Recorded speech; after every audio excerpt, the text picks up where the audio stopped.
Olá!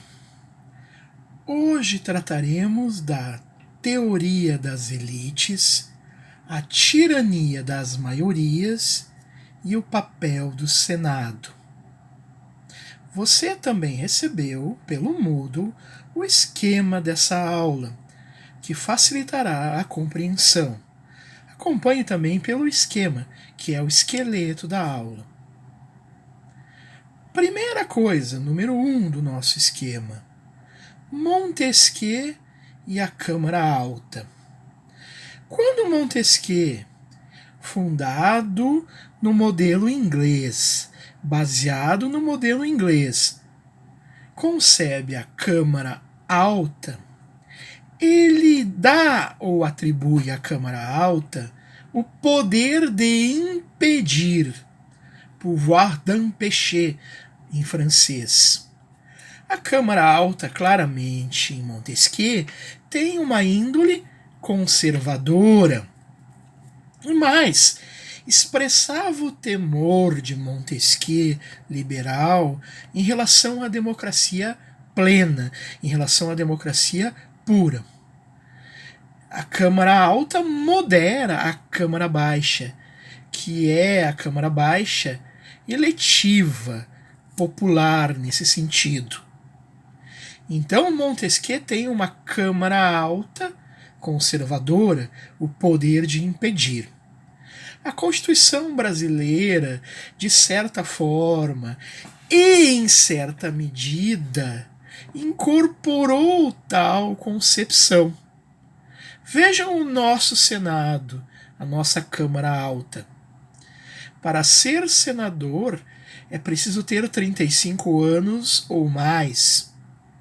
E o mandato de senador é de 8 anos.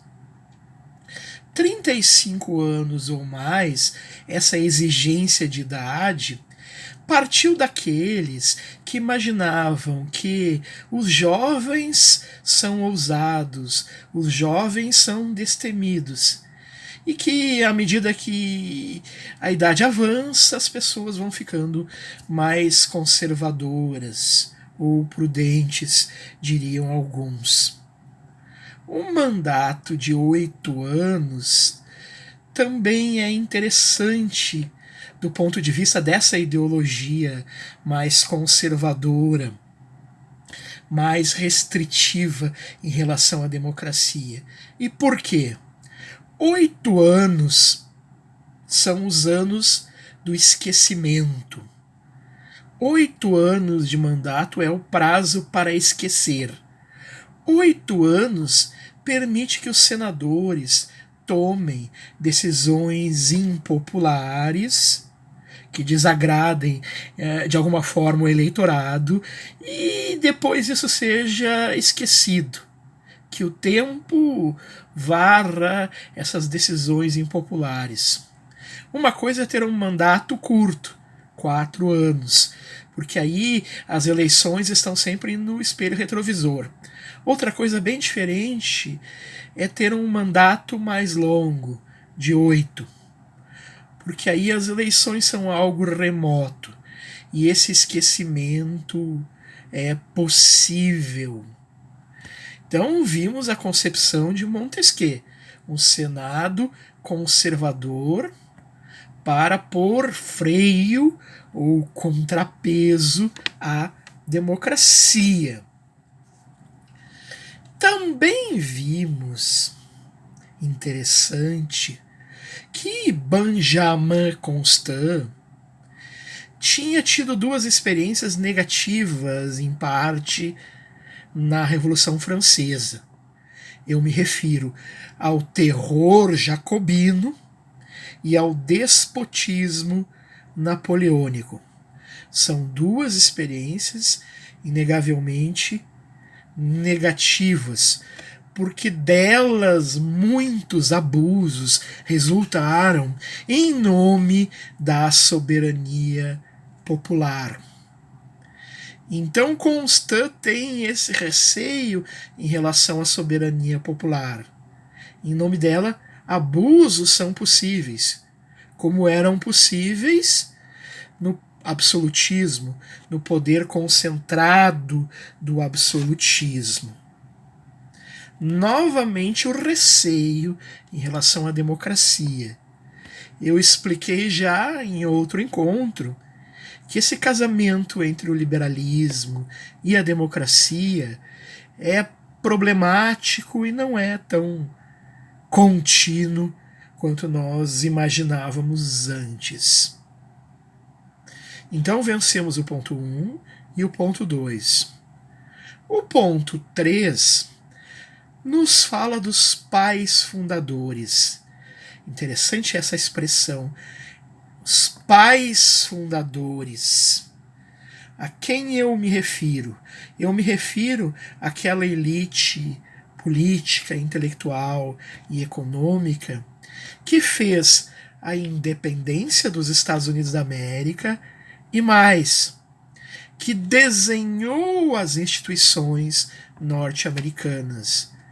Os pais fundadores são os framers, aqueles que deram as molduras, frame, as molduras.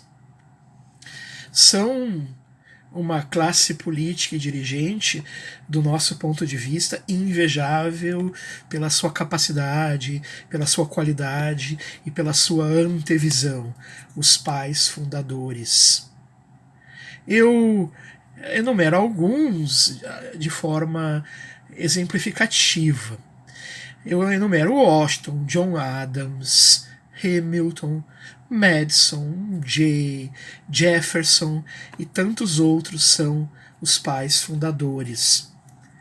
Mas os pais fundadores, e é isso que nos interessa, são responsáveis pelo primeiro Senado,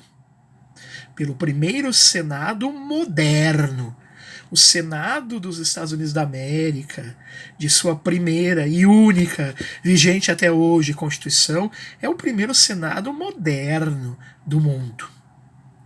E esse Senado, claramente, é concebido como freio ou contrapeso.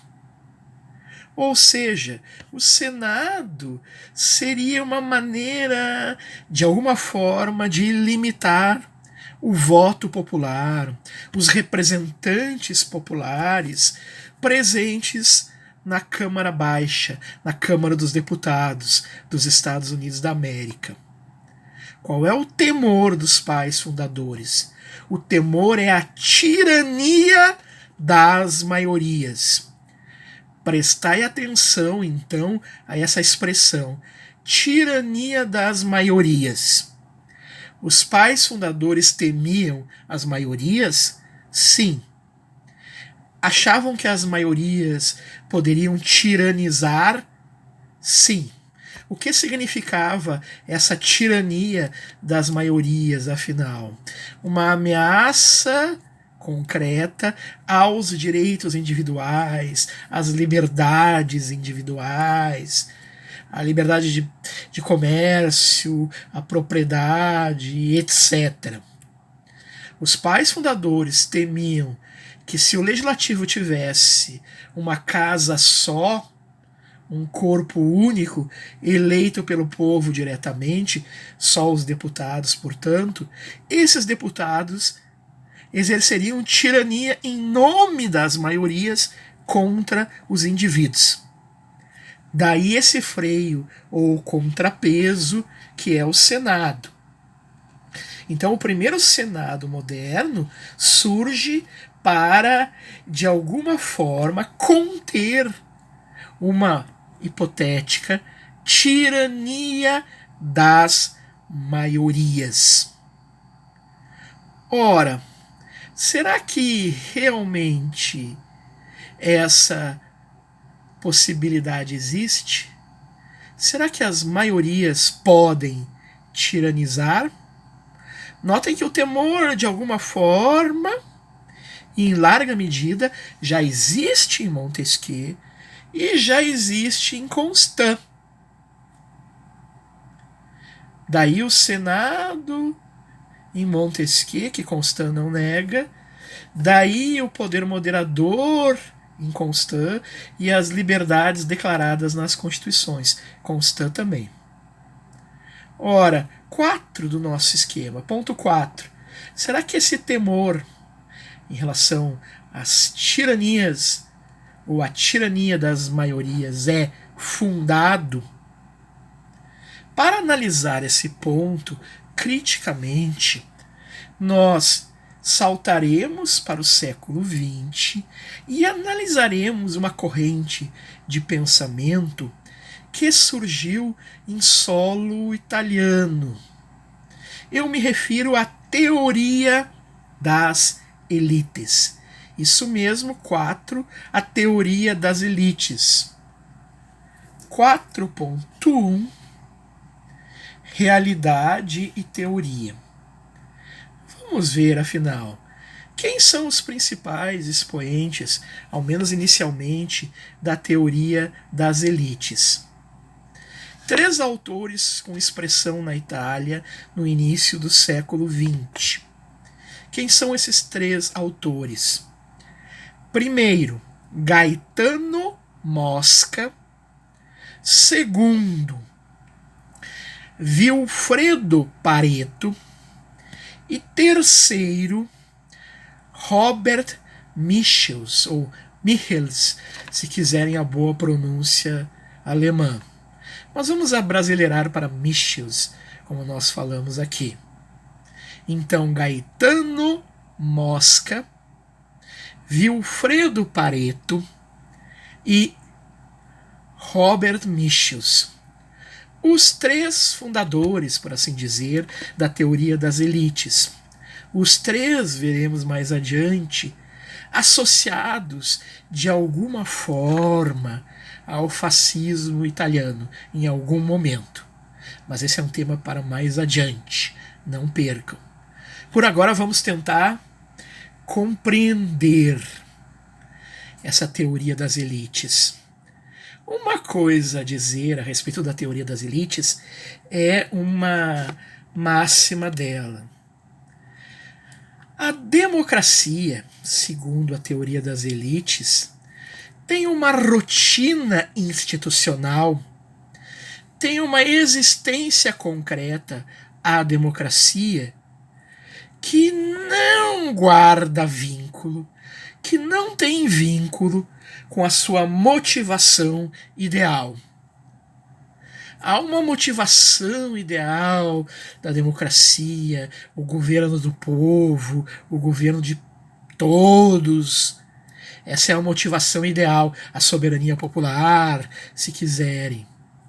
Mas essa motivação para a teoria das elites não guarda vínculo com a democracia real. E mais ainda, 3 coisas: a soberania popular, a igualdade política e o sufrágio universal são parte de um universo abstrato de discursos. Vejam só, universo abstrato de discursos, que não guarda relação com a realidade. Então, é terrível o que está se dizendo aqui.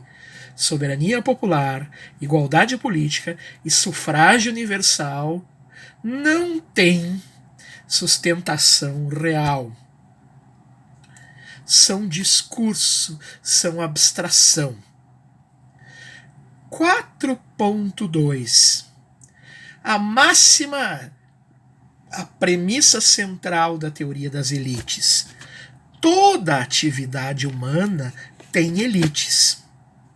Seja atividade artística, seja atividade militar, seja atividade econômica, seja atividade religiosa e também, óbvio, a atividade política. Toda atividade humana tem elites. Essa premissa, a teoria das elites, pretende inatacável. É quase um dogma, por assim dizer, da teoria das elites. Aí, 4.3, a teoria das elites enfrenta o seu primeiro inimigo. Qual é o seu primeiro inimigo? Aristóteles e os seus seguidores. Vocês certamente lembram a classificação das formas de governo de Aristóteles. Há o governo de um, de poucos e o governo de muitos ou de todos. O governo de um pode ser, recordam bem, bom ou ruim. Pode ser uma monarquia ou uma tirania. O governo de poucos pode ser bom, aristocracia, ou pode ser ruim, oligarquia. Por último, há o governo de todos, bom. A tradução é controversa. Para alguns, o governo de todos bom seria democracia. Para outros, tradução de um professor da UNB, governo constitucional. Mas há um governo de todos bom. E por último, há um governo de todos ruim, que nós chamaremos demagogia. Um governo é bom ou ruim, como nós sabemos, conforme trabalhe ou não pelo interesse coletivo. É esse critério, o critério aristotélico. Por que a teoria das elites renega esse critério? Para Gaetano Mosca, para o italiano Gaetano Mosca, a única distinção possível é entre governantes e governados. Isso no plano político. Governantes e governados é a distinção.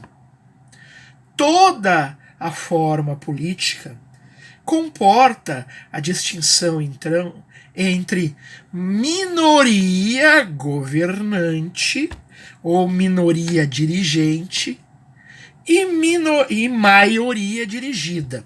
Repito, toda a forma política comporta essa distinção entre minoria dirigente e maioria dirigida.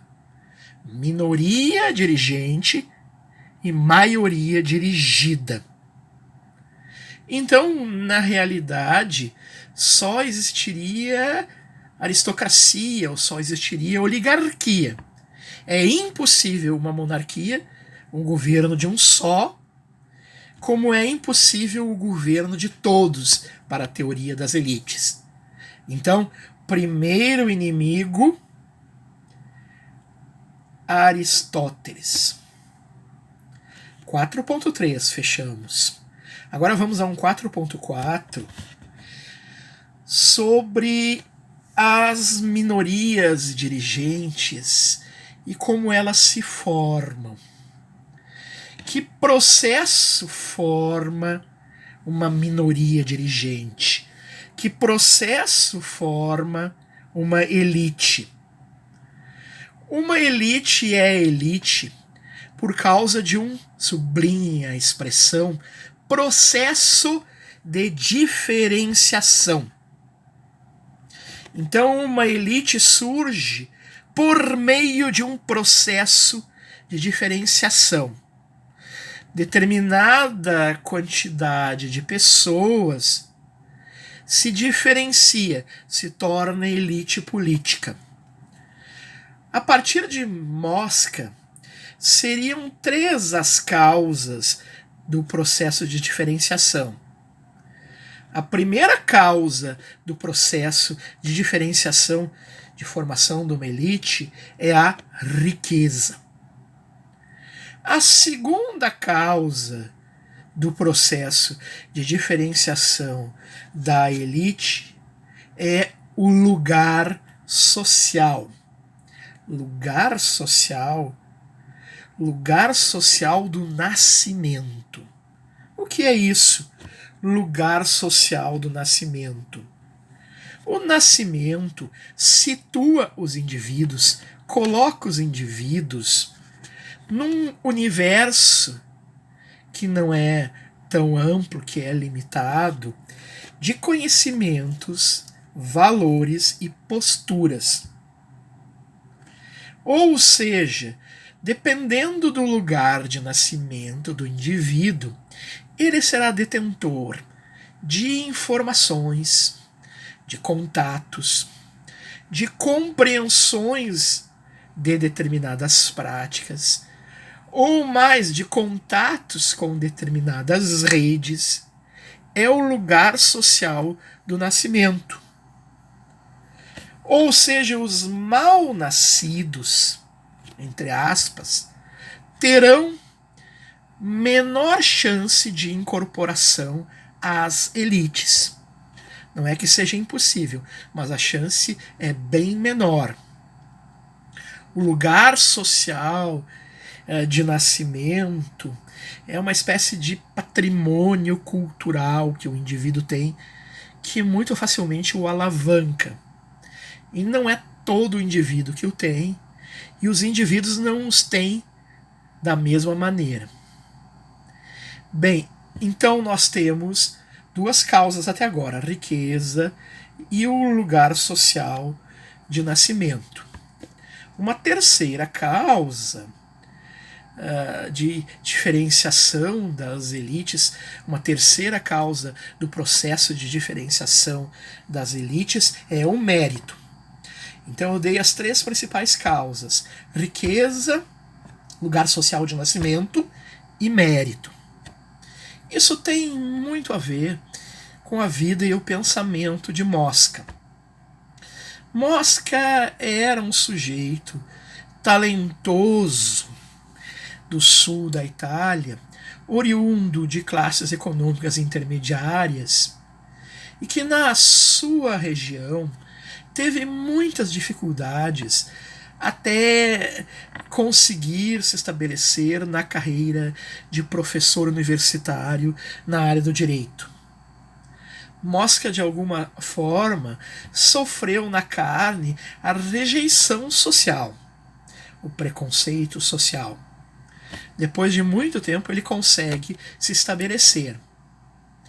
Mas o que aparece aqui bem claro é que Mosca, talvez por essa experiência, mas sobretudo pela consciência teórica que surge dessa experiência, Mosca não se deixa seduzir pela ideia, pela premissa liberal de meritocracia. Uma elite nunca é definida apenas pelo mérito.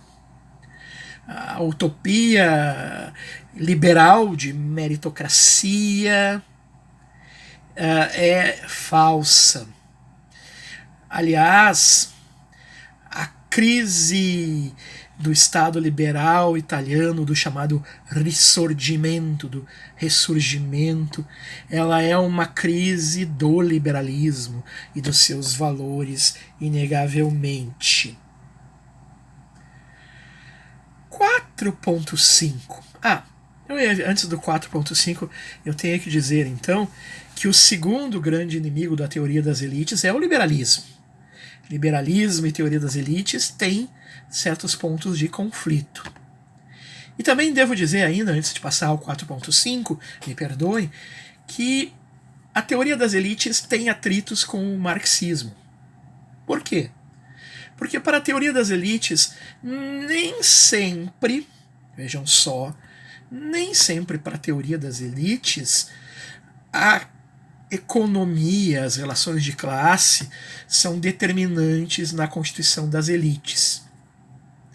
Então, nem sempre as elites econômicas, a burguesia, por exemplo, nem sempre as elites econômicas definirão a elite política. Isso contraria, vamos ver, o marxismo mais vulgar. Então vejam como a teoria das elites tem inimigos importantes: Aristóteles, liberalismo e marxismo. É muita gente importante. 4.5. Agora sim. Uma coisa é o que as elites dizem. Uma coisa é a justificação que as elites dão para ocuparem o lugar que ocupam. Outra coisa bem diferente, então, são os critérios de formação dessas elites. Vejam, uma coisa é a justificativa. Outra coisa são os critérios de formação das elites. Neste sentido, e diretamente, para a teoria das elites, na sua versão mais original, diríamos uma brincadeira, na sua versão raiz, a soberania popular é uma abstração racional. A soberania popular é uma fórmula política, é discurso. A soberania popular 4.5 se destina a ocultar mecanismos de dominação. 4.6, e aí surge com toda a sua força e complexidade e qualidade teórica o grande Vilfredo Pareto. O que é que nós temos que dizer?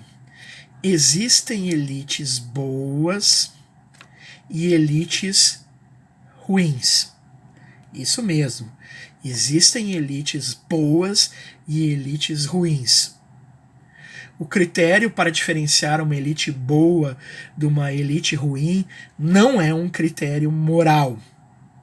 O critério é a eficiência. Uma elite ruim nega a possibilidade de renovação. Uma elite ruim não acolhe o resultado da mobilidade social. Uma elite ruim não aceita novos talentos e não aceita indivíduos oriundos das classes populares. Então, essa elite ruim, que não é aberta, que não é permeável à renovação, ela pode, e fatalmente acontecerá, mas essa elite ruim, não permeável, ela pode precipitar renovações violentas, rupturas. A história política, essa é uma frase e um pensamento importantíssimo, a história política, para Pareto, é um cemitério de aristocracias. A história é um cemitério de aristocracias. Quanto mais resistente a mudanças, quanto mais impermeável uma elite é, maior o perigo de ruptura. A elite, a boa elite, deveria reunir os homens mais aptos a conduzir o governo. E aqui, esses homens, ou a elite política, têm um desafio. O poder é frágil, o poder é precário, e o poder demanda sempre esforços de atualização. A história é cemitério de aristocracias.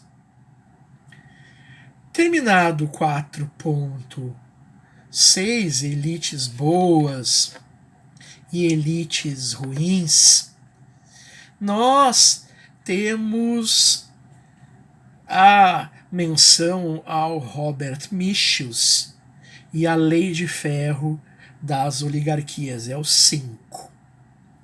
Ora, aqui vamos ver.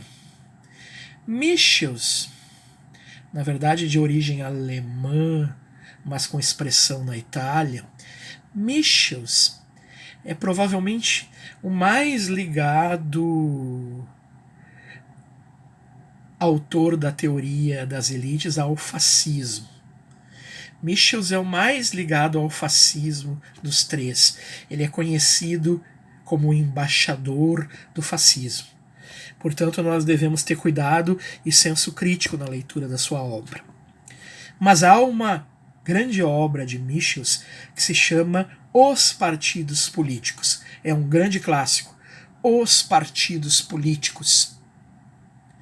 Tanto é clássico que é lido e citado até hoje e faz parte, de alguma maneira, de muitas abordagens teóricas a respeito dos partidos políticos. E, recentemente, o jornal francês Le Monde noticiava uma nova tradução francesa de Robert Michels. Ora, esse Michels é conhecido muitas vezes por uma ideia, uma expressão, a chamada Lei de Ferro das Oligarquias. Repito, Lei de Ferro das Oligarquias. E nós vamos resumir isso tudo numa frase curta. Diz Michels: quem diz organização, diz oligarquia. Repito, quem diz organização, diz oligarquia. O que ele está dizendo é que em qualquer sistema político há um risco, especialmente há um risco nas organizações que são os partidos políticos. O risco é de que os eleitos, os representantes, tomem completamente o lugar dos eleitores. Então o risco é que os eleitos tomem o lugar dos eleitores. O risco é que uma organização administrativa qualquer, e os partidos políticos de alguma forma são, que uma organização política qualquer, administrativa, torne-se um fim, em vez de ser um meio de realização de uma hipotética democracia. Essa é a lei de ferro da oligarquia. As organizações, vamos dizer, embora a palavra seja polêmica, naturalmente tendem à oligarquia. Os partidos políticos aí compreendidos. Esta é a concepção de Michels. Ora, por essa lei, os partidos políticos, especialmente aqueles de esquerda e com origem sindical, os partidos socialistas de um modo geral, com essa lei, os partidos socialistas ou de esquerda também se tornam oligarquias. Os partidos de esquerda traem os interesses ou a classe que supostamente havia os conduzido ao poder. Os membros dos sindicatos e os membros de seus partidos acabam se tornando também eles uma oligarquia, uma classe dirigente ocupada da própria sobrevivência, um fim em si mesmo, portanto, e deixando de lado, relegando os interesses da classe popular, da classe operária que seja. Então, a teoria de Michels sobre a lei de ferro das oligarquias, a concepção de partido de Michels acaba por, de alguma forma, negar vamos ver, negar a finalidade nobre aos partidos socialistas. É isso mesmo, tive que pensar um pouco. Michels nega, retira dos partidos de esquerda a sua finalidade nobre. Se isso está certo ou não, a nós, a vocês de analisar. Mas essa é a concepção de Michels.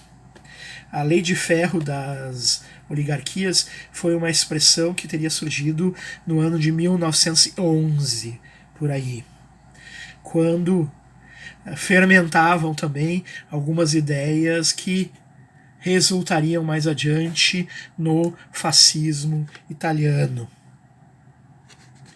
Então, cuidado.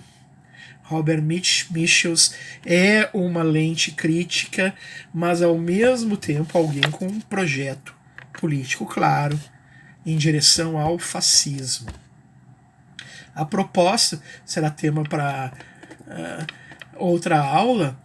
Mussolini, a grande expressão do fascismo italiano, tem o início da sua vida política toda na esquerda, em Partido Socialista e em militância sindical. Bem, o número 6 fala justamente nisso, no fascismo e a teoria das elites. Peço aqui, número 6, cuidado. Peço cautela. O fascismo é uma composição híbrida de várias correntes de pensamento, que não só a teoria das elites. E mais ainda, veremos numa próxima aula, o fascismo expressa interesses sociais determinados. E a teoria das elites, incluindo Mosca, Pareto e Michels, a teoria das elites nem sempre foi e será fascista. Sobretudo a relação de Pareto e Mosca com o fascismo, ela é episódica, ela é casual e comporta duros conflitos. Então, não igualem teoria das elites e fascismo. Até mesmo porque, importante dizer, mais adiante, a importância e a grandeza teórica da teoria das elites serão reconhecidas em solo norte-americano no pós-Segunda Guerra Mundial. A teoria das elites vou usar uma palavra, domesticada no campo teórico da sociologia e da ciência política norte-americanas. Então não simplifique. Tenha o olhar crítico, mas não simplifique. Voltaremos mais adiante numa outra e futura aula ao tema do fascismo italiano. Aqui fica uma conclusão. Os pais fundadores fizeram um Senado porque temiam a tirania das maiorias, especialmente por meio da Câmara dos Deputados. Será que esse temor é fundado? No dizer de Robert Dahl, D-A-H-L, livro Um Prefácio à Teoria Democrática, no dizer de Robert Dahl, esse temor não parece ser fundado. Por quê? Porque as maiorias, segundo a teoria das elites, nunca governam. Portanto, não podem tiranizar. As maiorias nunca governam, portanto, não podem tiranizar. Se as maiorias não governam, não podem tiranizar. Existem minorias tirânicas, mas elites nesse sentido, conforme o Pareto, sim.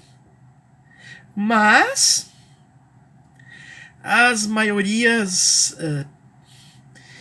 não tiranizam, só as minorias. Esta é a conclusão. Então o temor dos pais fundadores talvez fosse infundado. Longo debate entre liberalismo de um lado e teoria das elites de outro. Essa é a nossa conclusão. Recomendo um livro que sintetiza as principais linhas da teoria das elites e que é bastante didático. É de uma autora chamada Cristina Buarque de Holanda e o livro é Teoria das Elites. Foi publicado pela editora Zar. Cristina Buarque de Holanda, Teoria das Elites. Muito obrigado e sigam no aprendizado da teoria das ideias e das instituições. Sigam no aprendizado de Política e Teoria do Estado 2. Fortíssimo abraço.